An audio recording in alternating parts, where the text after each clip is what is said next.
आज मी तुमका दाखवते फणसाची पान पातोळी। आता पातोळी म्हणजे काय, तर पानावर तांदळाचं पीठ थापायचं आणि त्याच्यावरती सारण भरायचं खोबऱ्याचं आणि गुळाचं।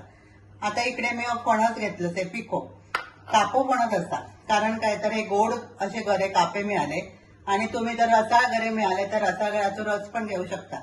आता इकडे गरे, वेलची, गुळ, खोबरा, ह्या तांदळाचं पीठ 1.5 पेलो घेतलंय आणि हे केळीच्या पानांचे तुकडे।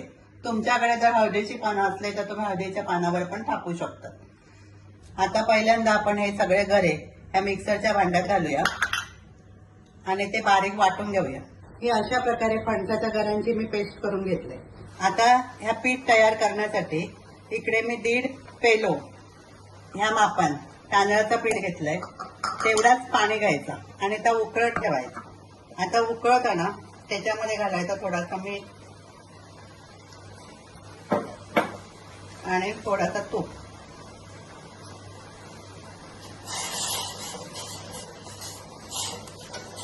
आणि पाणी उकळत जायला की त्याच्यात या घरातली अर्धी पेस्ट घालायची।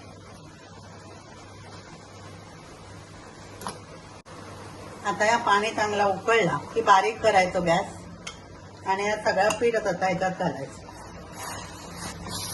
अशी ही तांदळाची उकड काढून घ्यायची, जशी आपण मोदकाची काढून घेतो तशी। आता ही तांदळाच्या पिठाची उकड आपण थंड करत ठेवूया। तोपर्यंत एक गॅसवर कढई ठेवूया आणि सारण बनवूया। त्याच्यासाठी ह्या खोबरा घालायचा आणि गूळ घालायचा।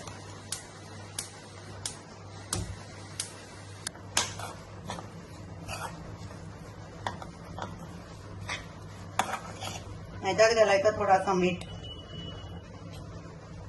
आणि हो फणसाचं उरलेलो सगळं रस।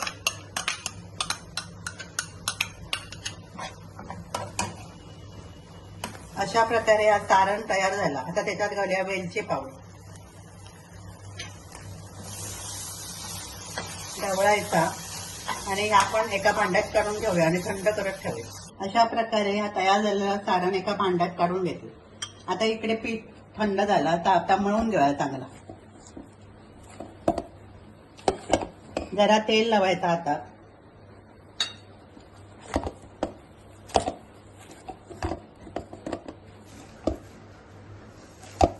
आणि त्याचे गोळे करायचे।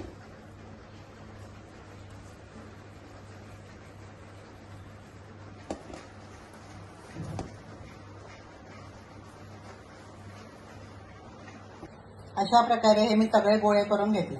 आता काय करायचं, हे गोळं एकदम सॉफ्ट करून घ्यायचं। मग इकडे या केळीच्या पानाचं तुकडं घेतलं, एका लावायचं थोडंसं तेल आणि थोडंसं लांबट गोळा करून त्याच्यावरती तो थापायचा। पातळ थापायचं, जास्त जाड नाही करायचं।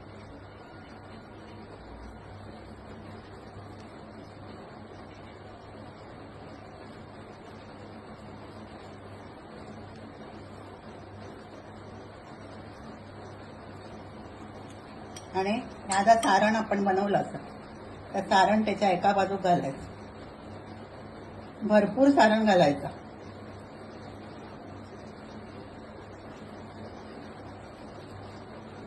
आणि हळूवारपणे त्याचा फोल्ड करायचा। मग दुसरा एक दाखवते तुम्ही। एक आपण तेल लावूया, एक गोळ घेऊया आणि त्याचं असं लांबट करायचं आणि त्याच्यावर थापायचं।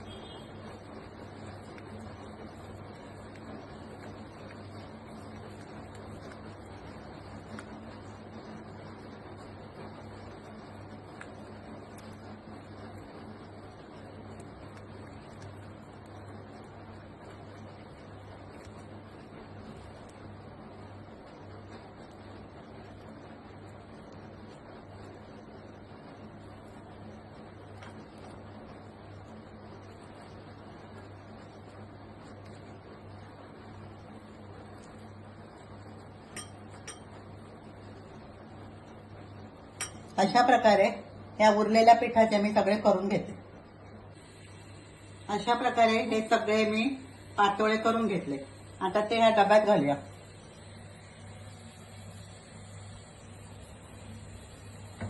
इकडे मी गॅसवर एक कढई ठेवलंय, त्याच्यात थोडासा पाणी घातलंय आणि एक छोटं स्टँड ठेवलं.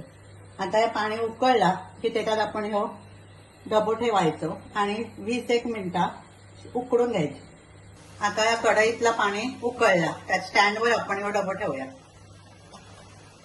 आणि झाकण ठेवायचा गच्च आणि 15 ते 20 मिनिटं वाफवून घ्यायची. आता आपण उघडून बघूया. हे तयार झाले. आता आपण हळू काढून ते प्लेटमध्ये ठेवूया.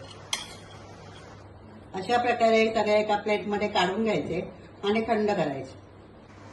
आता हे थंड झालंय की हे पान काढायचा आणि हे अशा प्रकारची फणसाची पान पातोळी तयार. इकडे तूप घालायचं साजूक आणि खायची. अशा प्रकारचे पान पातोळे फणसाचे बनवा. अजूनही बाजारात फणसाचे घरे येतात. आणि तुमका ही रेसिपी आवडली तर लाईक करा, शेअर करा, सबस्क्राईब करा.